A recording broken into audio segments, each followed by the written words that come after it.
Ya, kita mulai acaranya. Assalamualaikum warahmatullahi wabarakatuh. Waalaikumsalam warahmatullahi wabarakatuh. Saya Bagas Bayu Aji sebagai host atau pewawancara dan di depan saya ada Mbak Salma dan Mas Rafa sebagai narasumber. Kami bertiga di sini akan melakukan wawancara terkait dengan permasalahan pendidikan yang ada di Indonesia saat ini. Untuk masalahnya itu ada apa aja, Mas Rafa? Untuk yang pertama itu permasalahan terkait pendidik. Contoh permasalahannya itu yaitu jumlah guru yang terampil itu sedikit atau terbatas. Yang kedua, minimnya bahan pembelajaran. Jumlah guru yang terampil sedikit atau terbatas itu disebabkan oleh apa, Mas? Itu disebabkan karena cara dan proses untuk mendapatkan suatu profesi itu sudah salah. Dan guru tidak memiliki latar belakang keilmuan yang sesuai.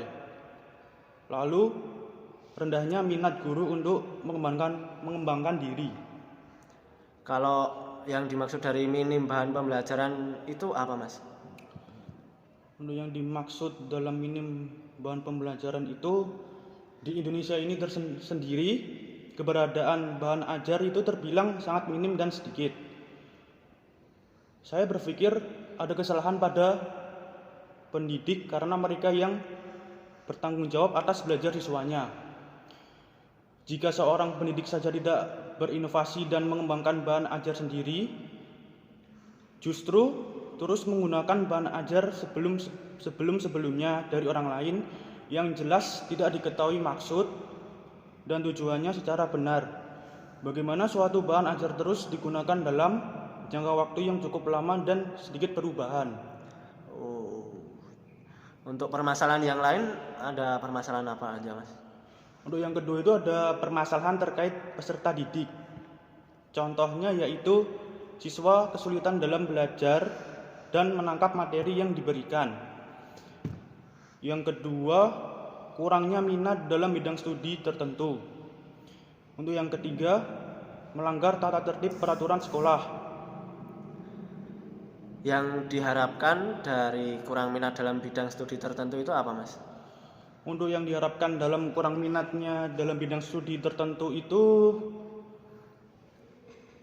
guru diharapkan untuk memberi kesempatan kepada siswa untuk meningkatkan minat dalam belajar, khususnya dalam memimpin proses pembelajaran.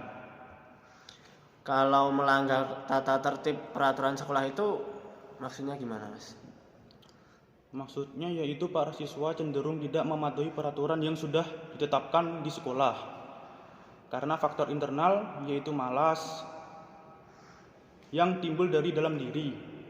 Dari faktor lingkungan sekolah pun sering ikut-ikutan dalam mengikuti tren yang ada. Kita ganti ke Mbak Salma. Adakah permasalahan yang lain menurut Mbak Salma? Ada, yaitu permasalahan terkait lingkungan pendidikan. Di dalam lingkungan pendidikan ada masalah yaitu jarak yang ditempuh siswa, ada yang kejauhan. Dengan jarak yang jauh, siswa dapat menyebabkan kurang semangat belajar dan rasa lelah saat mengikuti pembelajaran yang disampaikan oleh guru. Terus yang kedua, permasalahan di lingkungan ada kenakalan remaja. Perkelahian antar pelajar merusak atau melemahnya persatuan dan kesatuan pelajar karena perkelahian merupakan perilaku menyimpang bagi semua siswa. Untuk masalah yang selanjutnya apakah ada, Mbak Salma? Ada, yaitu permasalahan terkait isi pendidikan. Di dalam isi pendidikan terdapat materi yang susah atau sulit ditangkap oleh siswa. Untuk materi yang disampaikan sulit dimengerti itu maksudnya bagaimana, Mbak Salma? Karena banyak siswa yang ada siswa yang memiliki IQ yang berbeda-beda.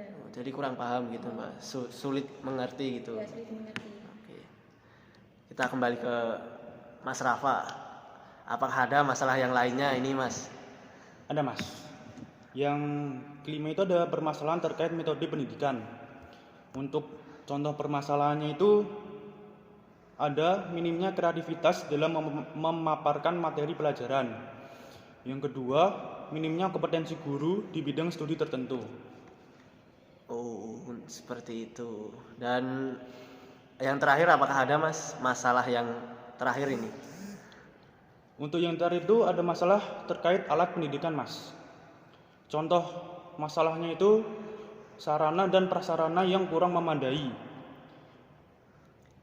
Yang dimaksud sarana dan prasarana yang kurang memadai itu apabila sarana dan prasarana kurang memadai, maka mengakibatkan masalah minimnya pendidikan yang disebabkan oleh kurangnya fasilitas sekolah dan pembelajaran yang tidak memadai waktu itu.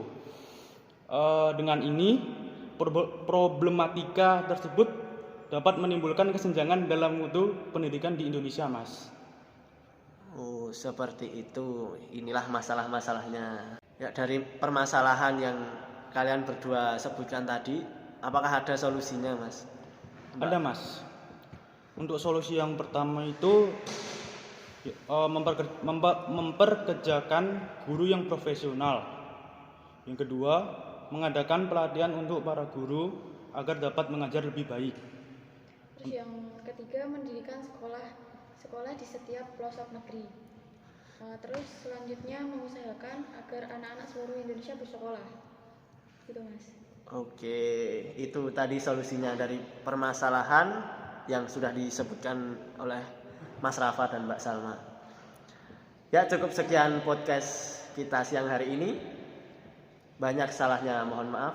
Wassalamualaikum warahmatullahi wabarakatuh. Waalaikumsalam warahmatullahi wabarakatuh. Terima kasih Mas Rafa, terima kasih Mbak Salma.